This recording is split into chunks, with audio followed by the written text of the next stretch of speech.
क्या आपने कभी सुना है कि एक खूंखार डाकू भगवान श्री कृष्ण को लूटने निकल पड़ा था? एक ऐसा डाकू जिसकी आंखों में दया नहीं, केवल धन की भूख थी।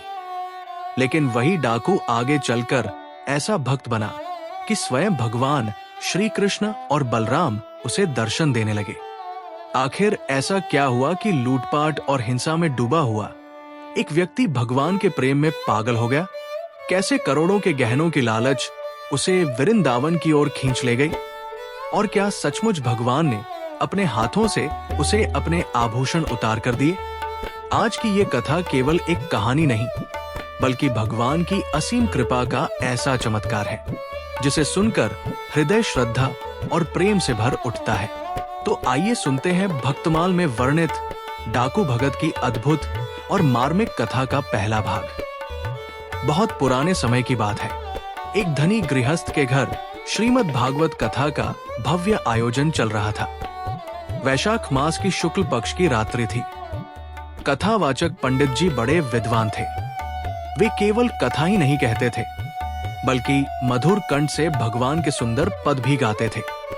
भगवान श्री कृष्ण के जन्म का वर्णन करते हुए वे नंदोत्सव की कथा सुना रहे थे। पूरे वातावरण में भक्ति और आनंद की गंगा बह रही थी। श्रोता संसार की सारी चिंताएं भूलकर भगवान की कथा में डूबे हुए थे। किसी की आंखों से आंसू बह रहे थे, तो किसी के शरीर में रोमांच हो रहा था। लेकिन उसी समय एक डाकू चोरी के इरादे से उस घर में घुस आया। उसने बहुत खोजा, पर उसे कोई धन नहीं मिला।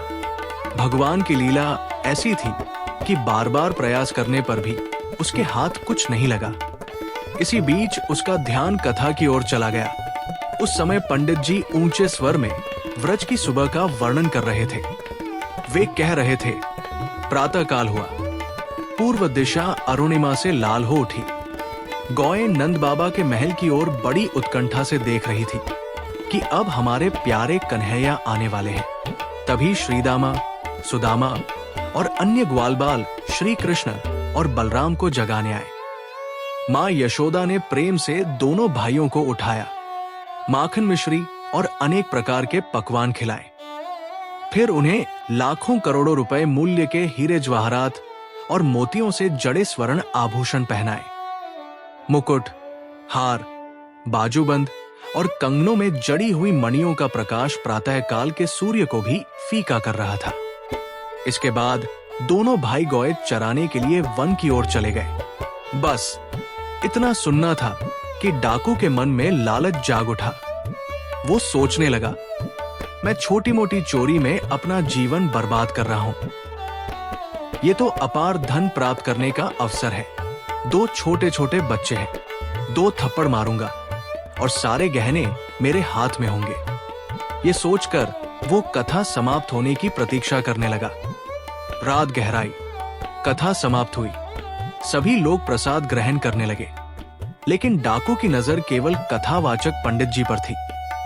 जब पंडित जी अपने डेरे की ओर जाने लगे, तब डाकू भी उनके पीछे पीछे चल पड़ा। सुनसान स्थान पर पहुंचते ही उसने कठोर स्वर में कहा, ओ पंडित जी, खड़े हो जाओ। पंडित जी डर गए। उन्होंने समझा कि कोई लुटेरा है।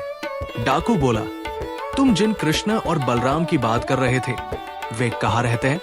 वे गौए चराने कहा जाते हैं। यदि सच नहीं बताया तो इस लाठी से तुम्हारा सिर फोड़ दूंगा। पंडित जी ने पूछा, तुम्हें उनसे क्या काम है? डाकू ने कहा, मैं डाकू हूं, उनके गहने लूटना चाहता हूं। गहने मिल गए तो तुम्हें भी हिस्सा दूंगा। पंडित जी समझ गए कि ये बड़ा सीधा लेकिन हठी मनुष्य है। वे उसे अपने डेरे पर ले गए। वहां उन्होंने भगवान श्री कृष्ण और बलराम के दिव्य स्वरूप का ऐसा वर्णन किया कि सुनने वाला किसी और दुनिया में खो जाए। उन्होंने कहा, श्यामवरण श्री कृष्ण पीतांबर धारण किए हुए हैं, गौरवरण बलराम नील वस्त्र पहने हैं। दोनों के चरणों में स्वर्ण नूपुर है, कमर में बहुमूल्य करधनी है, गले में रत्नों से जड़े हार है, हृदय पर कौस्तुभ मणि चमक रही है, हाथों में सोने के कंगन है, कानों में मणिकुंडल है, सिर पर सुंदर मुकुट है, घुंघराले केश, कस्तूरी का तिलक और अधरों पर मंद मुस्कान। और जब श्री कृष्ण अपनी वंशी पर मधुर तान छेड़ते हैं, तब बड़े बड़े योगी भी अपनी समाधि छोड़कर उनकी ओर दौड़ पड़ते हैं। यमुना के तट पर कदम्ब वृक्ष के नीचे प्राय उनके दर्शन होते हैं। डाकू ये सब सुनकर आनंद से भर उठा। उसने पूछा, सब गहने मिलाकर कितने रुपए के होंगे? पंडित जी बोले, करोड़ों अरबों से भी अधिक। अब तो डाकू की आंखों में चमक आ गई। उसने प्रणाम किया और उत्तर दिशा की ओर चल पड़ा। लेकिन अब उसके भीतर कुछ बदलने लगा था। दिन रात उसे केवल वही 2 सुंदर बालक दिखाई देते। भूख, प्यास और नींद जैसे उससे दूर चली गई। एक रात वो लाठी कंधे पर रखकर निकल पड़ा। चलते चलते वो एक सुंदर वन में पहुंचा।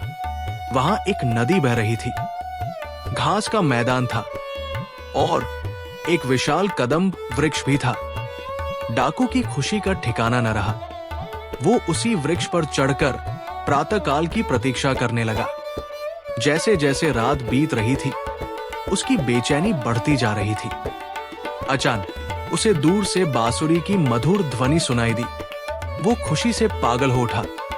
उसी क्षण उसके सामने एक दिव्य प्रकाश फैलने लगा और उस प्रकाश में 2 अलौकिक बालक प्रकट हुए, जिनकी सुंदरता देखकर स्वयं कामदेव भी लज्जित हो जाए। लेकिन क्या वो डाकू सचमुच भगवान श्री कृष्ण और बलराम के सामने खड़ा था? क्या वो उनके गहने लूट पाएगा, या उसके जीवन में कोई ऐसा चमत्कार होने वाला था जो उसकी पूरी दुनिया बदल देगा? जानने के लिए देखिए इस कथा का दूसरा और अंतिम भाग। अगर आपको ये कथा पसंद आ रही है तो वीडियो को लाइक कीजिए और चैनल को सब्सक्राइब करना बिल्कुल मत भूलिए। मिलते हैं अगले भाग में, जहां एक डाकू के जीवन का सबसे बड़ा चमत्कार होने वाला है। राधे राधे।